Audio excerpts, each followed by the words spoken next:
Hello friends. Today we are going to discuss about the basics of gas chromatography. Now, before we move on to the details, let me introduce myself.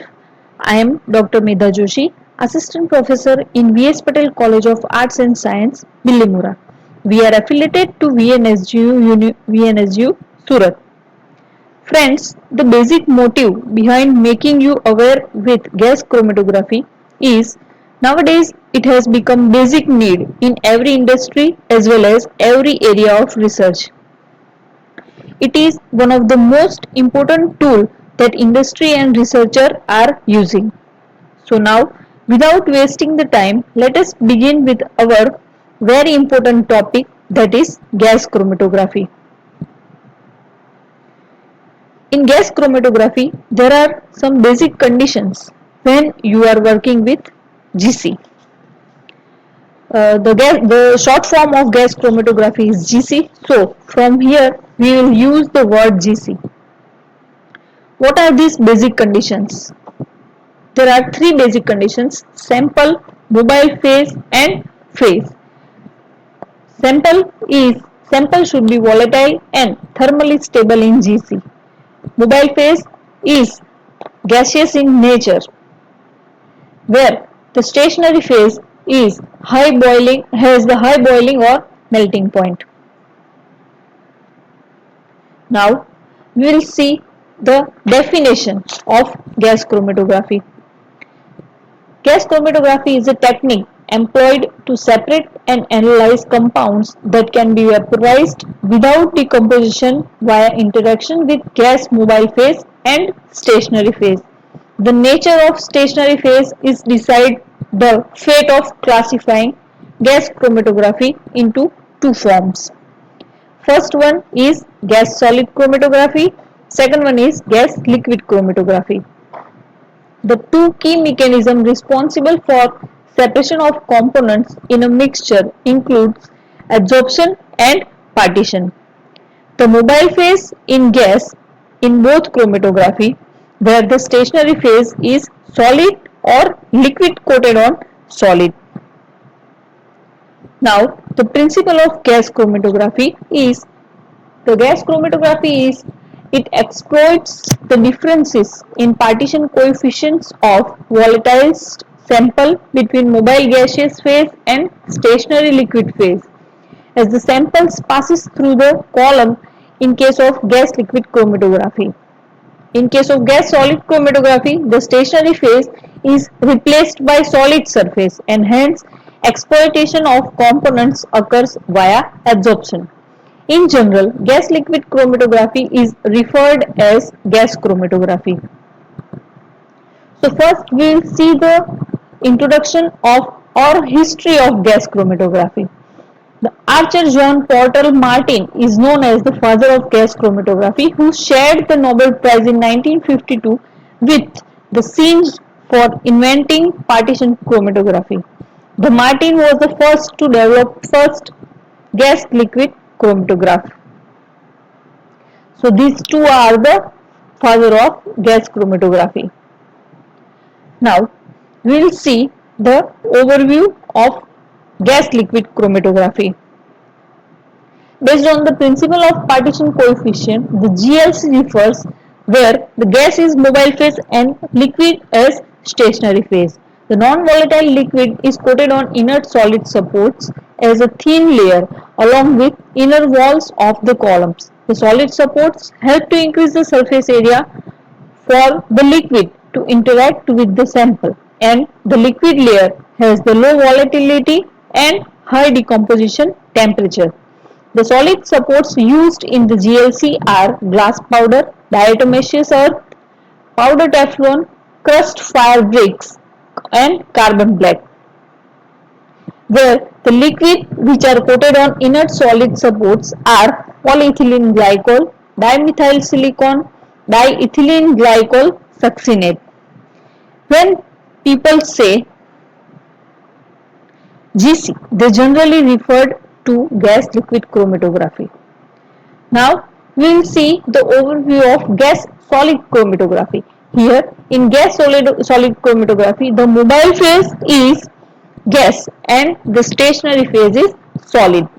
Based on the principle of physical adsorption, GSC referred gas as mobile phase and solid as stationary phase.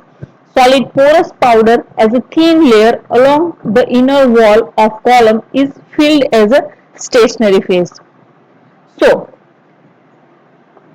there are some examples of the adsorbents used in the gas solid chromatography. They are inorganic oxides, which are silica gel, alumina and selenol. The second one is carbon adsorbents, which are graphitides, carbon black, non-specific adsorbent dispersion interactions, surface oxygen, which has polar sites, strong specific interaction with polar compounds. Third one are molecular sieves. They are tunnel-like pore structure. They are zeolite of alkali metal aluminosilicates. The retention based on molecular size. The separation of gases and low molecular weight hydrocarbons. Fourth one are porous organic polymers. They are different monomers and cross-linking reagents delivering large surface area and pore size that can be used in GSE. Here the surface is relatively inert and polar compounds face difficulty in separation. The small pore diameter beads used for gas separation and large pore diameter beads used for hydrocarbon separation. Now, why GLC is most advantageous than GSC? Because it has shorter time analysis, the better resolution between peaks, qualitative and quantitative analysis can be done by this. Large concentration range of samples can be evaluated in by GLC. Wide range of stationary phases available in GLC. Now there are some limitations of GC. They are the analyte must be volatile in GC. The volatility of organic compound over 500 gram per mole is rare, and the high temperature is possible to result into volatility with a concern regarding decomposition. Remember this slide very well. These are the important points when it comes to GC. Mobile phase are nitrogen, helium and hydrogen. From these three, anyone can be used as carrier gas in GC. The stationary phase are the microscopic layer of liquid on inner wall of column. They are polyethylene glycol dimethyl silicon.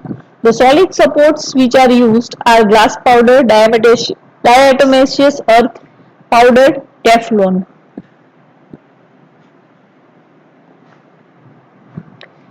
The basic principle behind gas-liquid chromatography is that it exploits the differences in partition coefficient of volatilized sample between mobile gaseous phase and stationary liquid phase as the sample passes through the column.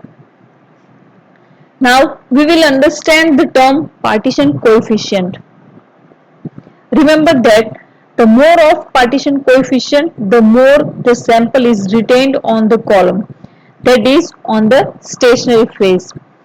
The measurement of affinity of analyte in stationary phase is derived by Kc is equal to Cs by Cm, where Cs is the concentration of analyte in the stationary phase, while Cm is the concentration of analyte in the mobile phase. Partition coefficients are also sometimes known as the distribution coefficient. So partition coefficient is high, it means your sample is in the stationary phase, and when the partition coefficient is low, then your sample is in mobile phase. Now the second term is retention factor. The retention factor K is sometimes called as capacity factor, is used to describe the migration rate of an analyte onto a column. Here, if the K value is high, then the sample is in stationary phase, because here K is equal to Tr minus Tm divided by Tm, where Tr is the retention time of analyte and Tm is the time taken for mobile gaseous phase to pass through the column. And if the K value is high, then the sample is in stationary phase, and if sample is in stationary phase, it will go out slowly. That means the retention time taken by that solute is high. Whenever the value of K means the sample is less in stationary phase, it will go out quickly.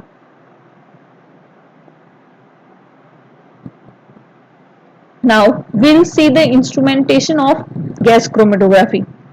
Here it has 7 main parts. First main part is carrier gas. Second is the flow regulators and flow meters. Then injection devices.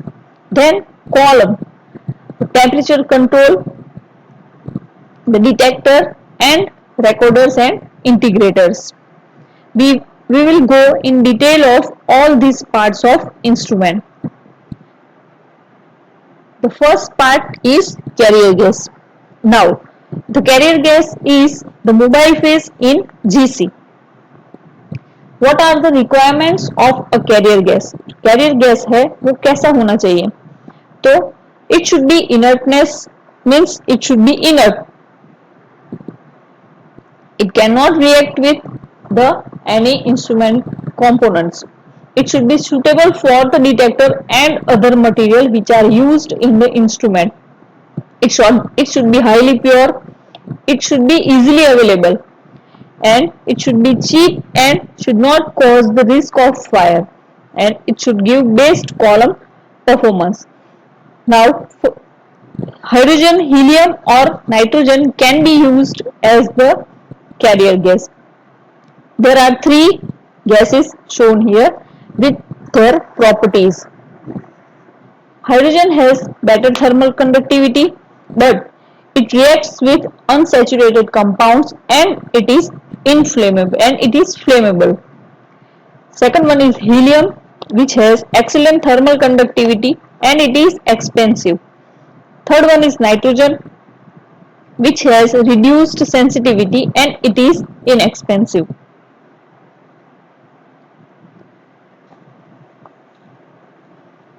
Then injectors.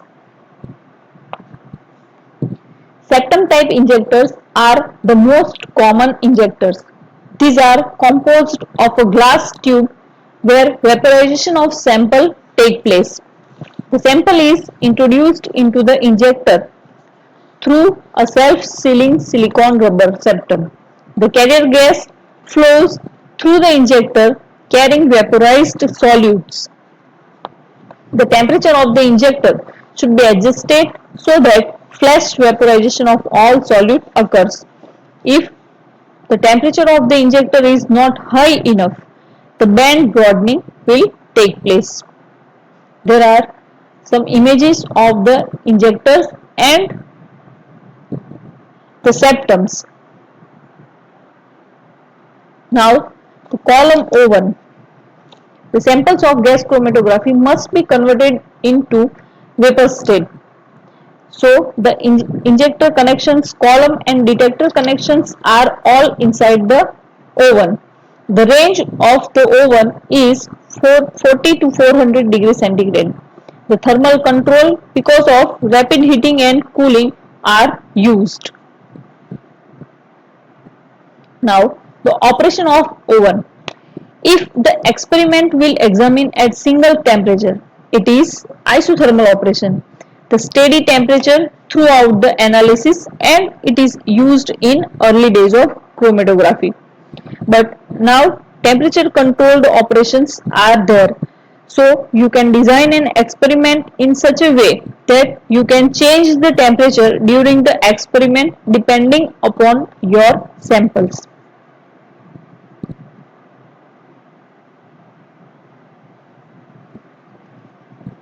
Now, the next part is column, the most important component of gas chromatography. Here, 2 types of columns are used in GC, the capillary column and packed column. The capillary columns are in micro size and It has stationary phase in its inner walls, where the length of this capillary column is 50 to 75 meters. Due to this long run of the column, the separation becomes efficient, while the pack column is in 1 to 5 meter long and 1 to 5 millimeter diameter. The capillary columns are increased separation efficiency and ability to work at low temperature, while in pack column the improper solution resolution and pressure drop issues. The better separation in same time or same separation in shorter time with 10 times faster results. These are some of the image of the columns. There are two type of column in capillary. One is wall coated capillary column and second one is support coated capillary column. In wall coated capillary column, the liquid is directly coated on the inner surface of the column, while in support coated capillary column, first the support particles are used and then the liquid is coated on these particles. They all has diameter of 150 to 400 micrometer. While the pack column are of this type, the solid material is packed in the column and the liquid material is coated on these solid materials.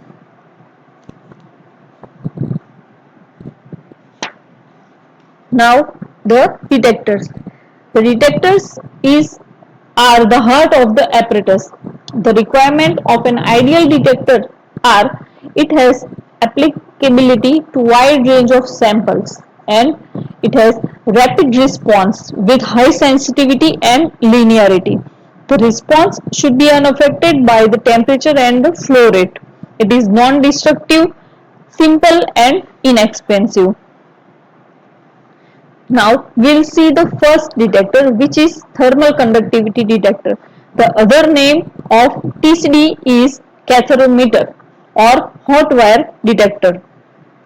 The rate of loss of heat from the hot body depends on the thermal conductivity of surrounding gas, which is depend on composition of substance.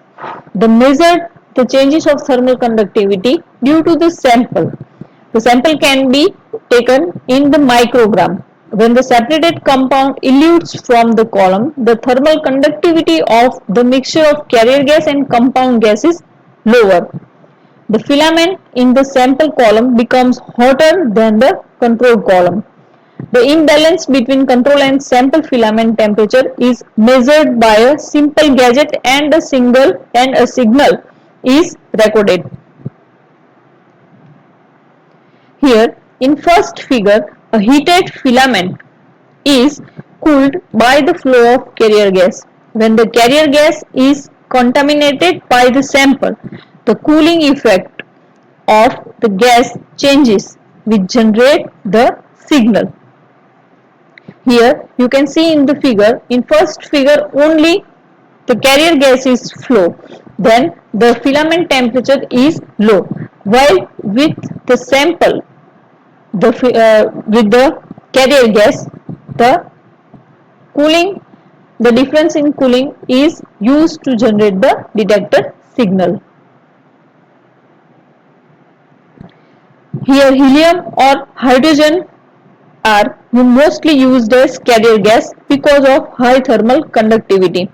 Here in TCD, first turn on the carrier gas and then filament. Similarly, first turn off the current and then the carrier gas. Otherwise, the filament will damage, which is very costly. Here some of the value of relative thermal conductivity. The advantages of catharometer is the linearity is good. It is applicable to most of the compounds. It is non-destructive and simple and expensive. But the disadvantage of this detector is it has low sensitivity and affected by fluctuations in temperature and flow rate. Now the second detector, which is flame ionization detector. Most of the organic compounds are ionized at higher temperature. It produces ions and electrons which can conduct electricity. It is destructive detector. The effluent from the column is mixed with hydrogen and air and then ignited. Now, as shown in the column effluent is mixed with the H2 gas and air for ignition. The potential of few hundred volts is applied to the metal jet. The collector electrode is placed above the flame. When column effluent contains only carrier gas, small amount of current is produced. When sample component enters to the flame, they ionized and current observed which can be received by detector and shows a peak. The advantages of this detector are a few microgram quantity of sample is can be detected by this detector. It has stable response and it responds most of the organic compounds. But one disadvantage of this detector is it destroys the sample. Now, third detector is electron capture detector. Here, in electron capture detector, when beta particle produced from radioactive source, it interacts with carrier gas. This beta particle ionizes the carrier gas and because of this high current is produced. When the sample which has attraction for electron enter into the detector, some electrons which are emitted from carrier gas are captured by the compound. Therefore, the decrease in current is formed. In this figure, the detector contains radioactive beta particle source which is Ni nickel 63, a cathode and a anode. A mixture of CH4 and nitrogen or argon is used as the carrier gas. The advantage of this detector is it has high sensitivity and disadvantage is it is used only for the compounds which has electron affinity. Now the last point of our presentation is the applications of GC. There are so many applications where GC is used. In that, the first one is applications in pharmaceuticals. To provide safe and effective drugs, GC can be used. The analysis of residual solvent in both raw material and finished products can be analyzed by GC. Drug assays, quality control and analysis of drug products can be done by GC. The purity and impurity profiling also done. It has the application in environmental analysis. The monitoring of ambient air and stack emissions are done by GC and remaining pesticides in agricultural produce, soil, fruits, vegetables, drinking water. Also, identification of unknown organic compound in hazardous waste dumps, pollution studies and other kind of environmental analysis can be done by GC. It is used in forensic science, crime scene testing and arson investigation. In forensic pathology, fluids and compounds present in human body which are responsible for death can be analyzed and also drug abuse also can be determined by this technique. The blood and fiber samples are tested. The detection of flammable liquid on the site of fire accident can also be measured. Blood alcohol test and analysis and prohibited drug analysis can be done by this technique. It can be used in petrochemicals. The monitoring of petroleum refining and finished products analysis. Geochemical applications are the mapping of oil reservoirs and tracing of reservoirs. The natural gas analysis, gasoline characterization and fraction quantitation also done by this technique. The other miscellaneous applications are ammonia plants, methanol plant, power generation plant. The qualitative and quantitative analysis of the different oxides can be done by this technique. Thank you.